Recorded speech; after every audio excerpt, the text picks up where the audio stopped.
मच्छर आपको अंधेरे में भी कैसे ढूंढ लेते हैं। जलते चूल्हे पर बैठकर भक्तों को आशीर्वाद देते हैं बाबा। नदी में सिक्का क्यों डालते हैं, आइए जानते हैं इन सवालों के जवाब। अगर आप हमारे इस चैनल पर नए हैं तो हमारे इस चैनल को लाइक शेयर सब्सक्राइब जरूर करें। फैक्ट नंबर 1, क्या आपने कभी सोचा है कि आखिर मच्छर आपको अंधेरे में कैसे ढूंढ लेते हैं। हर घर में मच्छरों से बचने के लिए अलग अलग तरीके अपनाए जाते हैं। इसके बावजूद उनका उत्पात कभी खत्म नहीं होता। रात में तो इनका उत्पात बढ़ता चला जाता है। ऐसे में आपकी नींद भी पूरी नहीं होती। इसके पीछे की वजह है हमारी सांसें। जी हाँ, अब आप सोच रहे होंगे तो ये कैसे। दरअसल जब इंसान सांस छोड़ते हैं तो उसमें से कार्बन डाइऑक्साइड गैस निकलती है। इसकी गंध ही मच्छरों को आप तक खींच कर ले आती है। फीमेल मच्छर के सेंसिंग ऑर्गेन्स काफी अच्छे होते हैं। इसके जरिए कोई भी मादा मच्छर 30 फीट से ज्यादा दूरी से भी कार्बन डाइऑक्साइड की गंध को पहचान लेते हैं। फैक्ट नंबर 2, क्यों होती है जैकेट के कंधों पर ये पट्टी। दरअसल आपने देखा होगा कि ठंड से बचने के लिए जिन जैकेटों का इस्तेमाल हम करते हैं उनके कंधों पर पट्टियां बंधी होती है, लेकिन वो किस काम के लिए हैं इसकी जानकारी नहीं होती।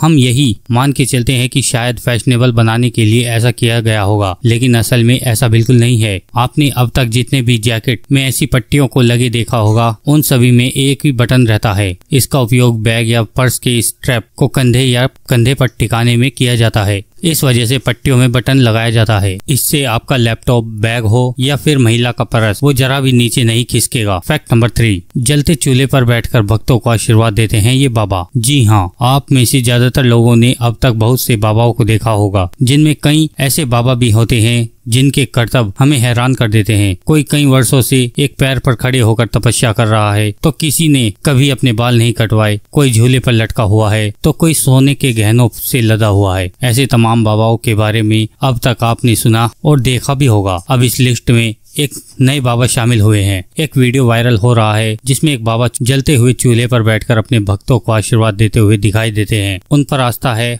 और कई लोग उनसे मिलने आ रहे हैं, क्योंकि इसमें बाबा लोहे के लंबे चूल्हे पर बैठे हुए हैं जिस पर एक लंबा सा तवा रखा हुआ है और नीचे आग जल रही है, लेकिन बाबा को आग से कोई फर्क नहीं पड़ रहा है। उनके आसपास कई लोग भी नजर आ रहे हैं। कई भक्त उनका आशीर्वाद भी लेते दिखाई दे रहे हैं। फैक्ट नंबर 4, नदी में सिक्का क्यों डालते हैं। ये अंधविश्वास नहीं, इसके पीछे का साइंस कर देगा आपको हैरान। अगर आपको याद हो तो कभी नदी के पास जाकर या यात्रा के दौरान आपने भी नदी में सिक्का जरूर फेंका होगा। नदी में सिक्का क्यों फेंका जाता है, इसके पीछे की वजह न जानते हुए भी लोग ऐसा करते हैं। आइए आपको बताते हैं। नदी में सिक्का फेंकने की धार्मिक आस्था और इसके पीछे के साइंस के बारे में हिंदू धर्म में माना जाता है कि नदी किस में सिक्का फेंकने से अच्छी खबर मिलती है। ऐसा करने से इंसान को अच्छी खबर मिलती है और ईश्वर की कृपा बनी रहती है। नदी में सिक्का डालने की प्रथा आज से नहीं है, यह तब से है जब लोग नदियों के किनारे बसा करते थे। उस वक्त तांबे के सिक्के का चलन था। तांबे के सिक्के से ही व्यापार और लेन देन होती थी, या यूं कह लीजिए कि देश की करेंसी सिक्कों की ही होती थी और सिक्के तांबे के बने होते थे। इसके पीछे वजह यह है कि तांबा शुद्ध और पवित्र होता है। औषधि गुण की बात करें तो तांबे के बर्तन में खाने और पीने से कई तरह की बीमारियां दूर होती हैं। अब बात कर रहे हैं नदी में सिक्के फेंकने की। आर्थिक आस्था के बारे में तो आपने जान लिया, इसे गुड लक से जोड़कर देखा जाता है। वहीं विज्ञान की बात करें तो यह माना जाता है तांबा पानी में डाल दिया जाए तो यह पानी की गंदगी दूर करता है। आसान शब्दों में कहीं तांबा पानी को शुद्ध करता है। यही कारण है कि नदियों के पानी को साफ रखने के लिए तांबे के सिक्के को फेंका जाता है। दोस्तों, आपको ये वीडियो कैसी लगी, इस वीडियो को लाइक शेयर सब्सक्राइब जरूर करें।